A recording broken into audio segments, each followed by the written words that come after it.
Praise God for today and good morning sa bawat isa. And I praise and thank the Lord for another privilege na makapag-serve sa Kanya sa pamamagitan po ng pagmimensahe dito sa harapan. And I hope and pray that we are ready to receive the blessings of truth from the Word of God. Amen?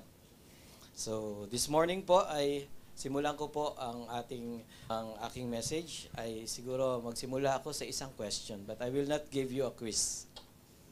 I will give you two questions at I hope na lahat tayo ay magpa-participate dito.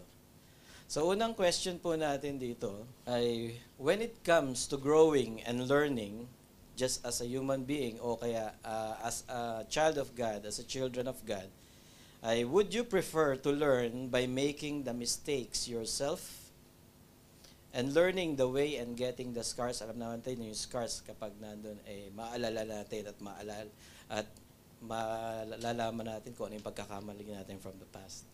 Or would you prefer to learn from the mistakes of someone else who shares the experiences with you so you can learn the way? Would you prefer to learn by mistakes by yourself, or would you prefer to learn from the mistakes of others? Both may ano siya, di ba? But this is the beauty nung nandito tayo sa group na ito, na minsan meron tayong mga sharing time by testimonies. We may share some mistakes na ginawa natin sa Panginoon, and we can share that we learn from those mistakes na ginawa natin, di ba? As a Christian.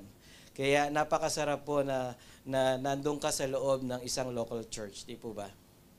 So, yun po yung maganda na nakakapag-participate po tayo sa lahat ng mga fellowships natin at lahat ng gatherings natin. Especially yung ating prayer meeting na online prayer meeting, di ba? Nag-share tayo ng mga testimonies natin, yung makabutihan ng Panginoon sa atin. And we also share kung paano kumilos yung Panginoon sa atin. Kung nagkamali tayo noon at natuto tayo, yun po ang dapat nating that should be a learning experience for us, no?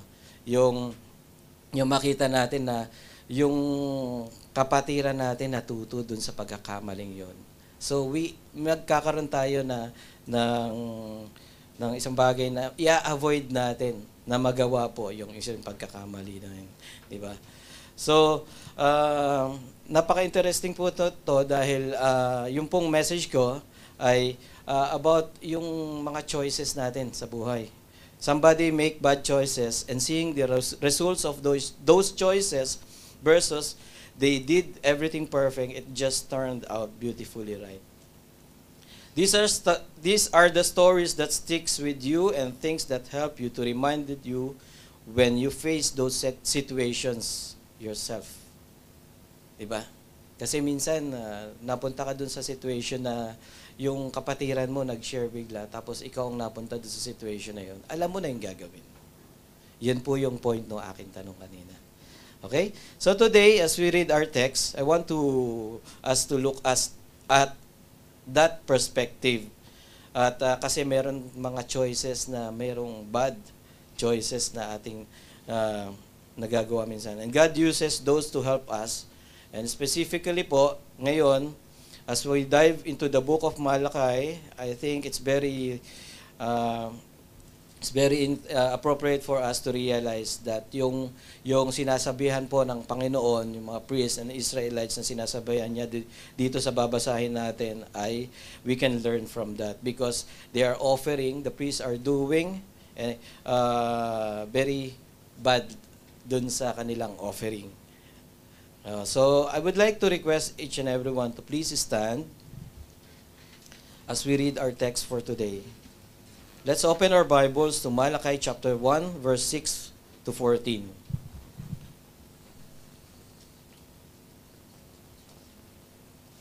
And let's read this responsively. I will read verse 6, and then you will read the next verse. Malachi chapter 1, verse 6 to 14. Verse 6, a son honors his father, and a servant his master. If then I am the Father, where is my honor? And if I am the Master, where is my reverence? Says the Lord of hosts.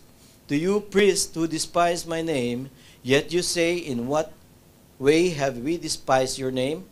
7.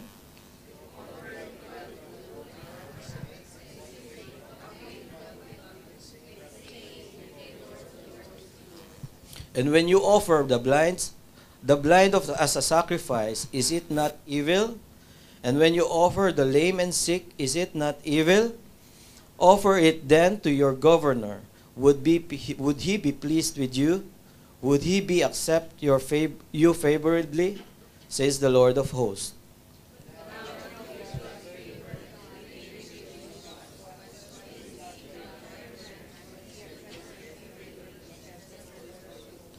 Who is there even among you who would shut the doors, so that you would not kindle fire on my altar in vain? I have no pleasure in you, says the Lord of hosts, nor will I accept an offering from your hands.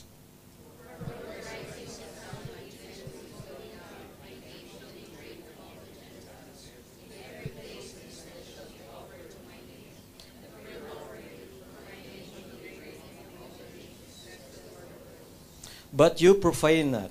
In that you say, the table of the Lord is defiled, and its food is contemptible.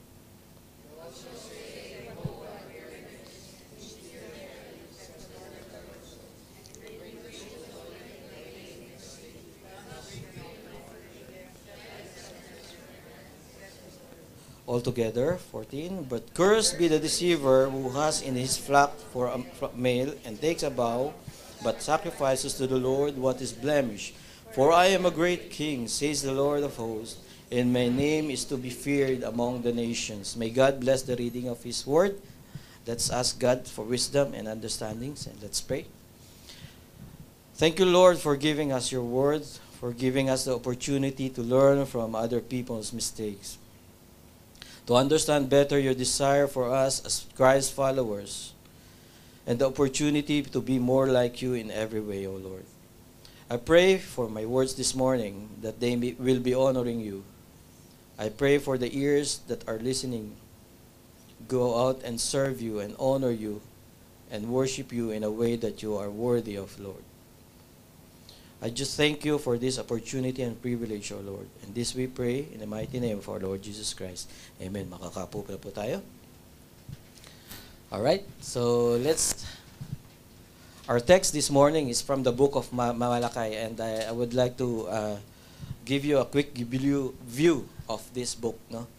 Malakay is a masculine name of Hebrew origin, meaning a messenger of God. Yung Malakay po, hindi po siya person dito. Yung sa book na to, hindi po siya person. Kasi yung Malakay parang isang group yun. But it is a biblical name associated with a religious prophet and author of the book of Malakay in the Old Testament. So, ako po wala pong clue kung sino po ang talagang sumulat ng Book of Malakay, but I suspect na either si Ezra or Nehemiah po ang sumulat ng librong ito.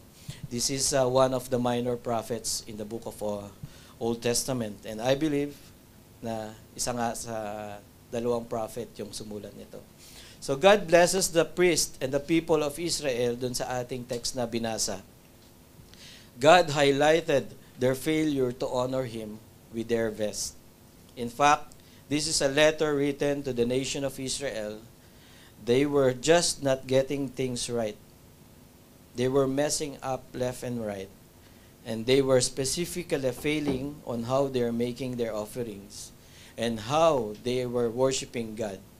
So, may mag-argue ba that sometimes it happens sa ating pong church if we offer something to God? Our theme this month is about service and serving, and in serving in our ministry and in the church. And I believe it is important for us to apply the lessons that we can get from this message, and we can get back the passion that we had nung una tayong nakatanggap sa ating Panginoon.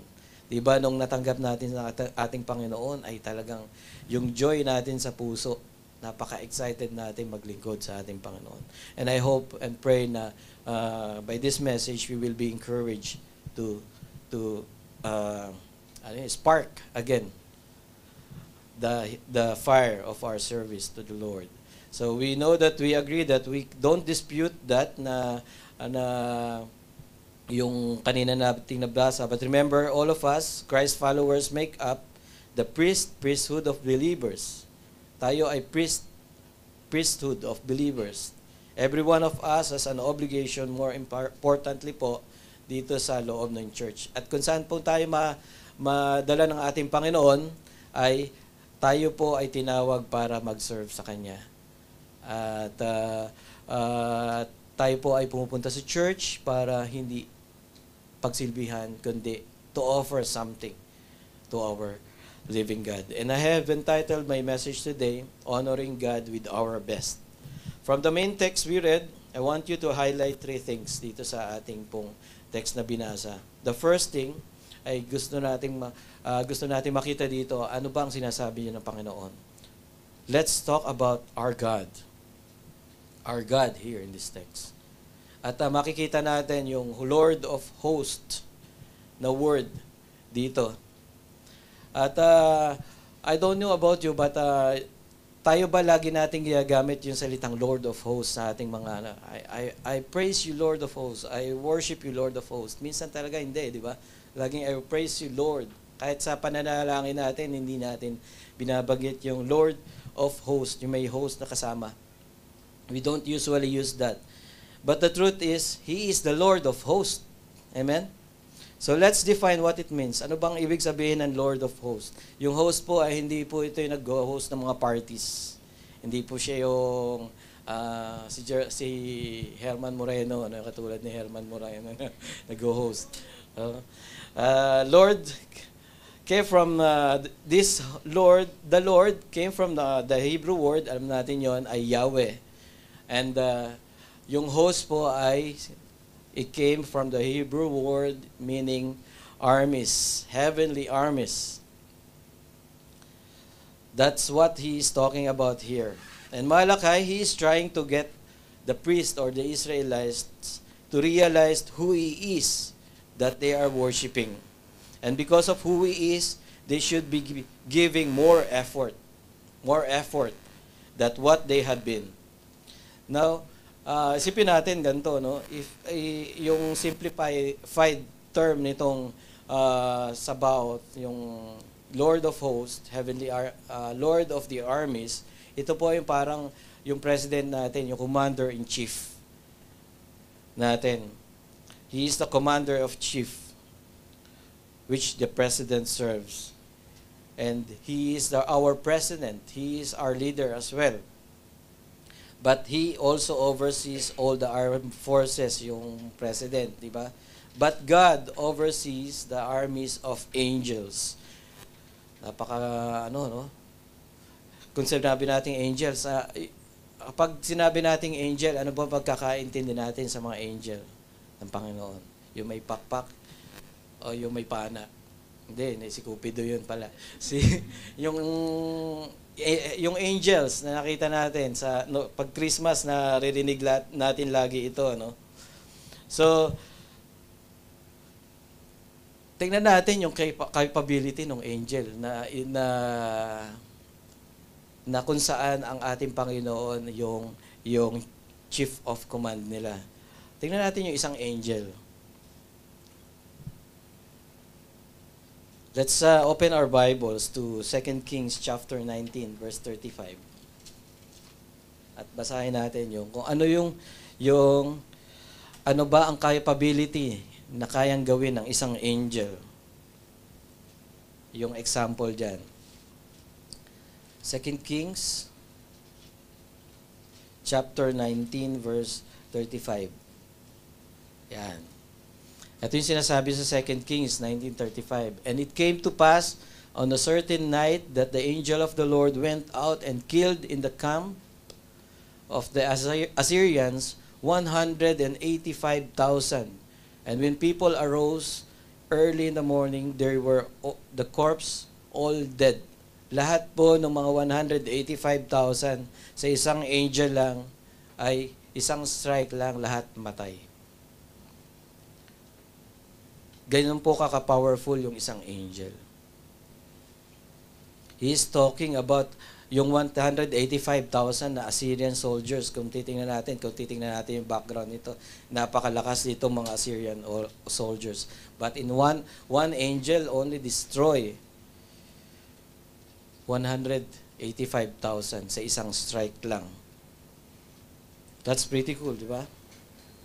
But how many angels ba yung kinocommand ng ating Panginoon sa langit?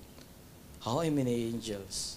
Kung titingnan natin yung isang angel na yan, yung ganyan ka-powerful. Let's look at Revelations chapter 5, verse 11 to 12.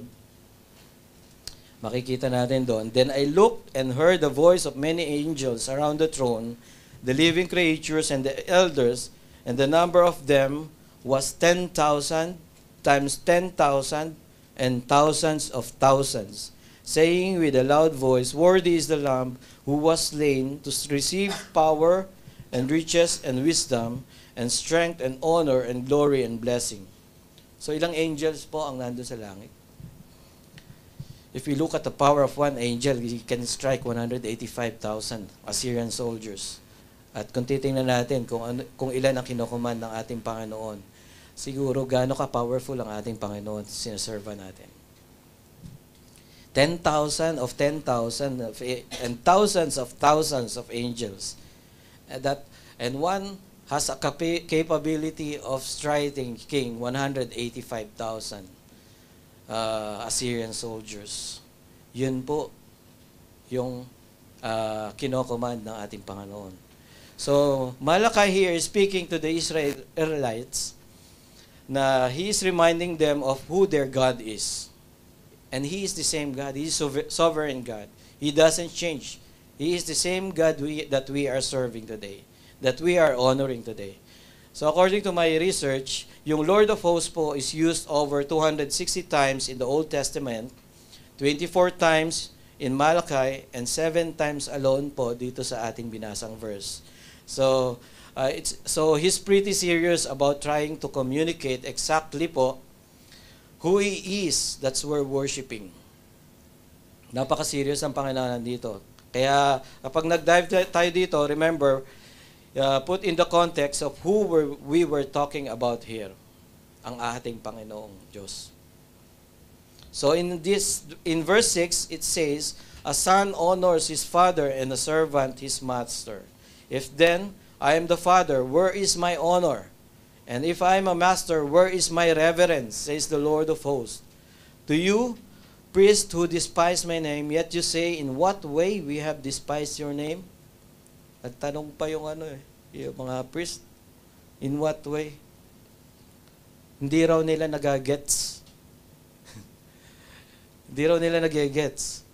So, bakit nga ba? So, we can see it in our text, another thing here, the offering. Dun sa Malachi 1, chapter 1, verse 6 to 8, we can see here that the priest or the people of Israel had fallen into a pattern of offering God blemished, polluted, substandard, and half-hearted offerings to the Lord of hosts. Alam naman natin na ang ating Panginoon, He deserves so much of than that, diba? Kasi alam natin, kung titingnan lang natin yung power ng ating Panginoon, He deserves more than that. And they just didn't get it now, realized this was just 107 years, 100 years after they had been rescued from Babylon.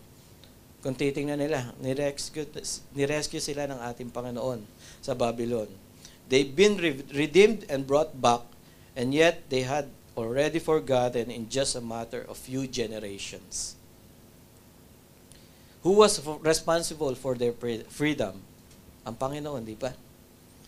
But they are offering those kind of sacrifices. They're not offering their first fruits. Kumbaga, of what they had. Parang hindi na nila sinunod yung Levitical law na Alam nila.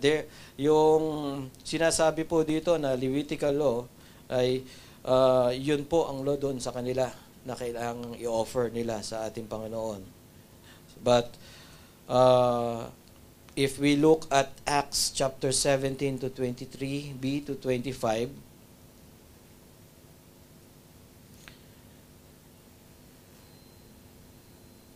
sabi dito, "Therefore, the one whom you worship without knowing, him I proclaim to you, God who made the world and everything in it, since he is Lord of heaven and earth, does not dwell in temples made with hands, nor he is worshipped with men's hand as though he needed anything, since he gives all life, breath, and all things."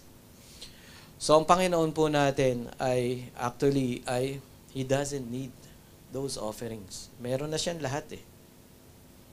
Kung titingnan natin yung verse natin binasa, He doesn't need it. But, in fact, God desires it. God desires our offering. Parang yung isang father po, for example, ay your child offered to your father.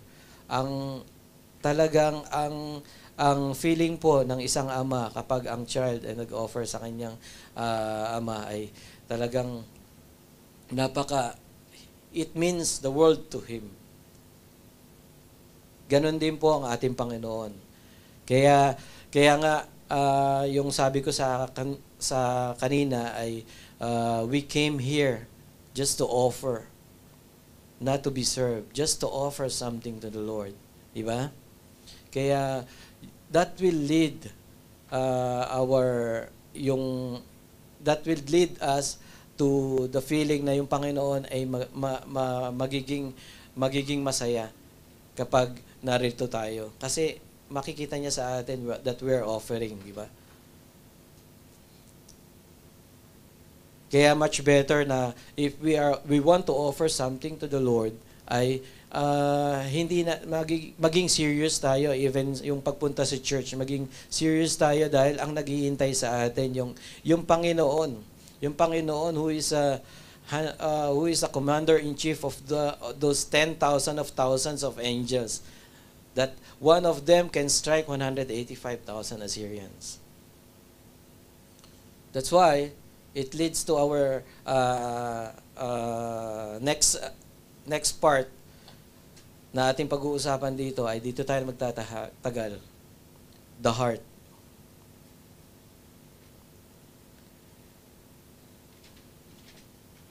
He desires our hearts to be after Him. It's all about our hearts. Sabi nga dun sa kanta, no? It's all about Him. It's not all about us. It's all about Him. It's all about our hearts, our motives that drives us. And offering of thanks and recognition for who He is ultimately what He's asking. Kaya nga po yung Israelites, they knew what was required of them. It wasn't like they had to figure out to understand what the expectations from an offering standpoint. It was spelled out in their Levitical law. Ang katulad ng sinabi natin kanina. No? In Deuteronomy chapter 15, 19 to 20, God says, "All the firstborn males that come from your herd and your flock, you shall sanctify to the Lord your God. You shall do no work with the firstborn of your herd, nor shear the firstborn of your flock. You and your household shall eat it before the Lord your God year by year in the place which the Lord chooses." Kaya this is very specific dito, ang Panginoon. Yun yung sinabi ko kanina dun sa offering dapat ng ng mga Israelites na hindi na nila ginagawa. They know it, but they're not doing it. Parang nakalimutan na. Kaya kapag may blemish, kapag may blind dun sa offering, you shall not sacrifice. They should not sacrifice it to the Lord. Kasi this is what Malachi is calling for them to do. They're doing exactly what it says they should not supposed to do. And yet, they kept doing it. Alam nilang mali yung ganong offering, pero ginagawa pa rin nila. It's just so hard to read and understand that their hearts were not after God. And doesn't that apply to our current situation today? Applicable ba ito sa ating church or sa ating pong mga buhay bilang isang Kristiyano? When we offer to God, again, He doesn't need our offerings. But when we make Him the first priority and thank Him for what He has done, it just means the world to Him. Di po ba? Naalala niyo po yung story about Cain and Abel? Noong nag-offer sila sa ating Panginoon. This is a good illustration dun sa offering, no? At i-relate din natin to sa ating mga sarili. Si Cain and Abel po ay dun sa Genesis chapter 4 ay inatasan sila ng Panginoon na mag-offer sa kanya. Si Abel po ay he was a sheep keeper of the sheep. At si Cain po ay siya ay tiller of the ground. At nung nag-offer po silang dalawa sa Panginoon, Abel gave the firstborn flock unblemished sa ating Panginoon. Pero si Cain po, kung nababasa natin, hindi po niya, binigay niya lang po yung parang, ewan ko, baka leftover lang ng ground yun ang kanyang binigay. And when God sees their offering, at makikita natin ay God regarded the offering of Abel. But yung si Cain ay nainggit siya kay Abel dahil hindi siya ni-regard ng Panginoon. That was the first murder kung titingnan natin. Noong nakita na nga niya, hindi na nga siya nagbigay ng ng maayos na offering sa Panginoon, ay nainggit pa siya dun sa nagbigay ng offering. So, ang point ko rin dito ay we should also look individually from ourselves point of view if we are going to offer something to the Lord. We will not look for others who are offering. Uy, maganda yung ginagawa niya. Ako hindi. Pero, imbes na galingan mo pa or mas pagbutihan mo yung offering mo ay parang nagtatampo ka pa, ba't hindi ka binebless or hindi ka nire-regard ng Panginoon. Which is not right, di po ba? So we learn from others' mistakes here. And we look back dun sa question ko kanina, we learn from their mistakes. And I hope and pray na dun sa mistake na ginawa nila ay we will be prompted by the Holy Spirit not to commit those mistakes when we offer to the Lord. Amen po ba? That's why yung ating kanta kanina, we are giving our best. Di ba? The firstborn, the first thing that we have to do is to give our best to God. If we once we plan or once we go to the church or to worship Him, kahit saan. And God doesn't need our offering. Lagi ko paalala, God doesn't need our offering, but God desires the heart of who offers. And God deserves the best kasi the best ng ating Panginoon, di ba? The best talaga ang ating Panginoon. Kung titingnan natin yung verse 10, sabi ng Panginoon dito, "Who is there among you who would shut the doors so that you would not kindle fire on my altar in vain? I have no pleasure in you, says the Lord of hosts, nor will accept any offerings in your hand." Hintayin pa ba natin yun? Na parang uutusan ng Panginoon na i-shut the doors into tabernacle or i-shut the doors of simbahan. Natuto na nga tayo, di ba, sa nung pandemic. Parang that was a reminder for us, Christians, nung isinara ng Panginoon yung bawat church, we are not facing each other nung nag-worship tayo, di ba? Napakahirap din nun. At after nung pandemic, He gives us grace. At nandito ulit tayo, magkakasama ulit, di ba?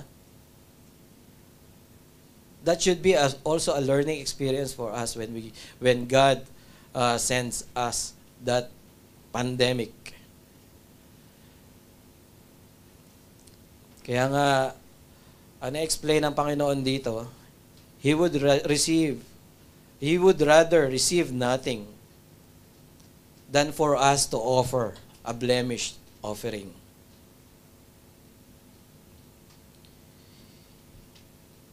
He was asking, couldn't there be just for one person, one Israelite, or one priest that would recognize that what they're doing was wrong and literally shut the doors to the tabernacle to prevent any offerings from being served?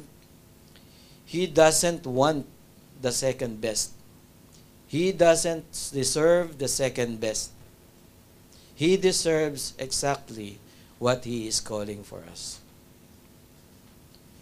And what's important here in verse 11, it actually goes on and explains again, it doesn't matter about the quality of our offering. God will still be the greatest. Kahit wala tayong gawin sa Panginoon, hindi tayo mag-offer, God will still be the greatest.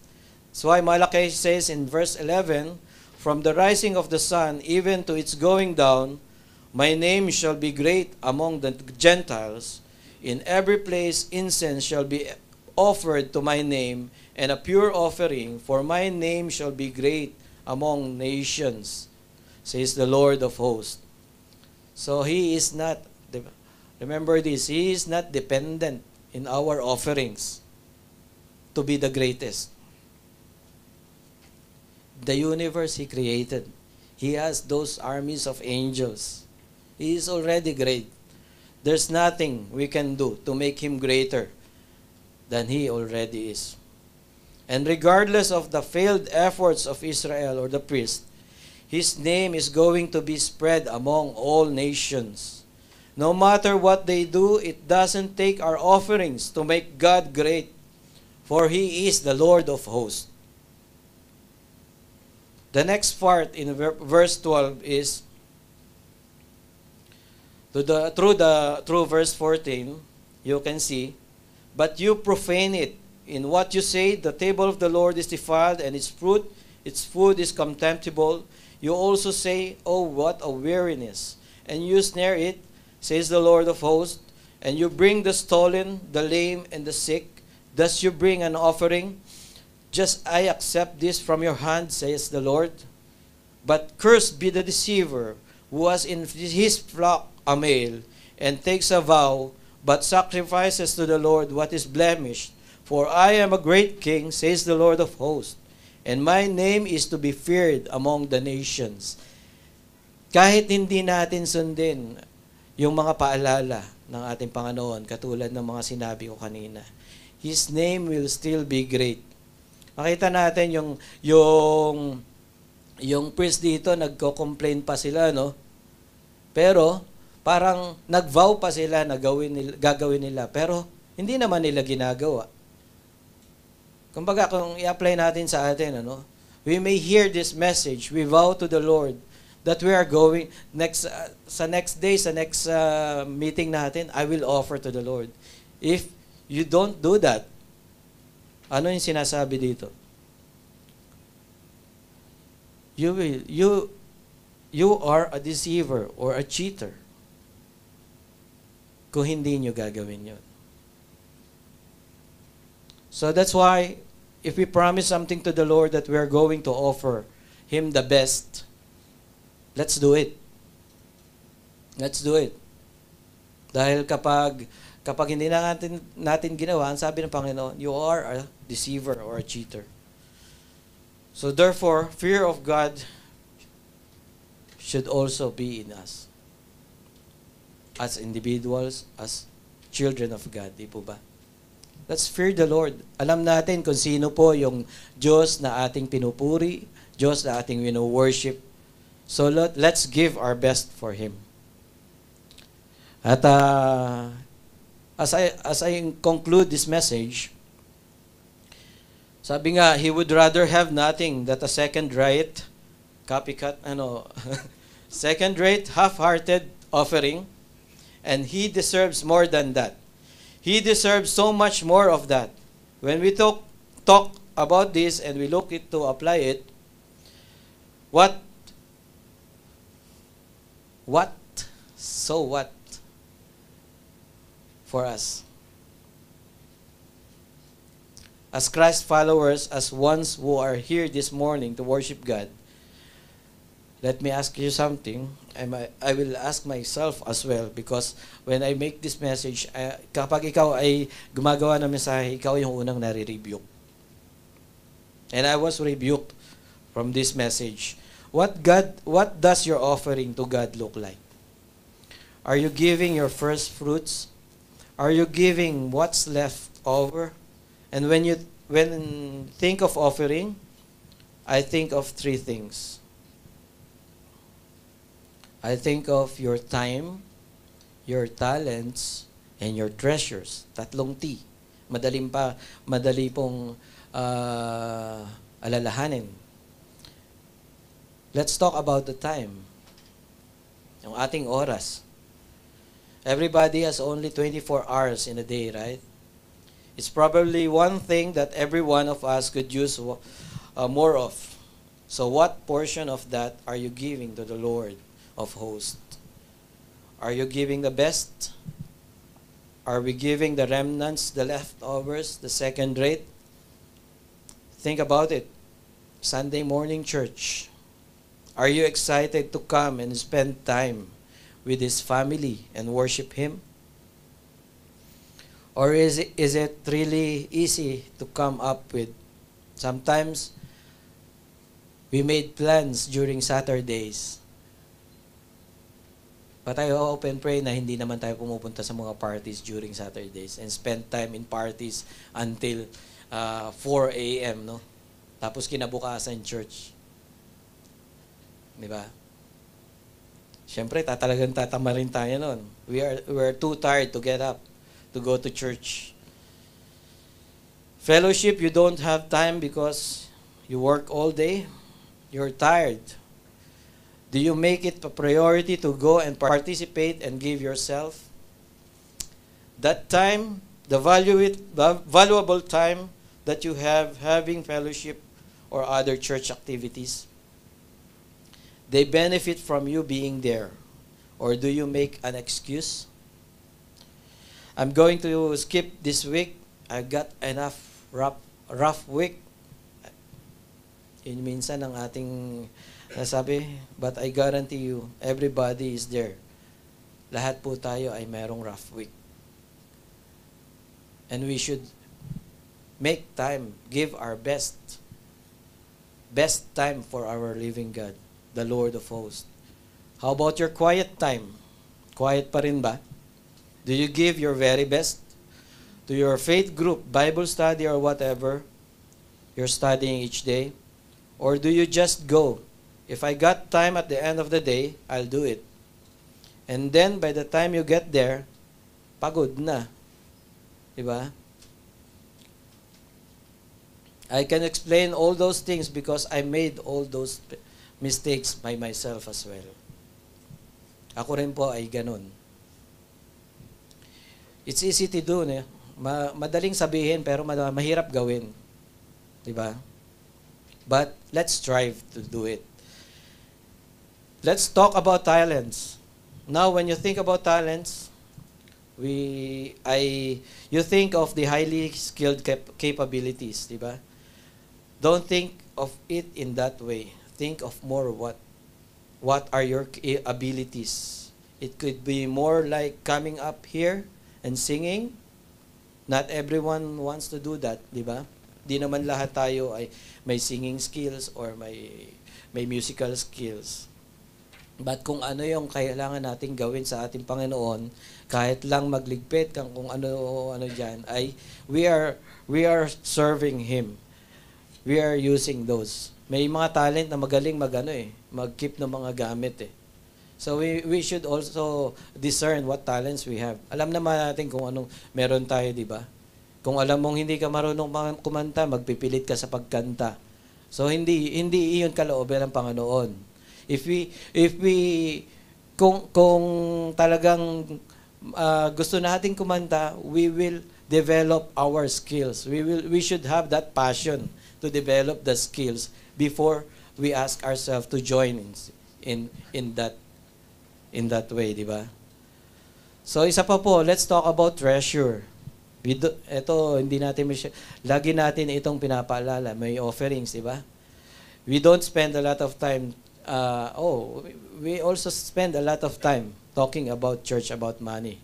Because yung mga na nga natin, we also talk about being good stewards, di ba? How are we giving ourselves? How are we giving our treasures, our tithes and offerings? Are we giving our best? Are we preparing it before, after nung payday natin, we separated the one that we are going to give to our Lord? Are we doing that? Because that is the first fruit na sinasabi ng ating Panginoon, di ba? So, those type of questions we need to be asking ourselves. These are tough questions na you know that you don't have to be tired from serving, to be tired our Lord. There are lots of reasons na ang Israelites ay weary about this. But God deserves our service. He demands it and He desires it. But do we give it? Do we make priority in our lives to give Him our first and our best? I know for all of us, it's a real challenge. But nasa atin po yun. Kung ano po ang sinasabi ng ating puso, nakikita ng Panginoon yan. We should give our best to the Lord. The true offering that God is looking for, He is looking for our heart. Is your heart in a place of recognizing that He is God and you are not? Because if we're not giving it to Him, we're keeping it for ourselves. And where does that place us? That place us before God. That's the wrong order. Tayo na uuna. We make God the first priority of our lives, di ba?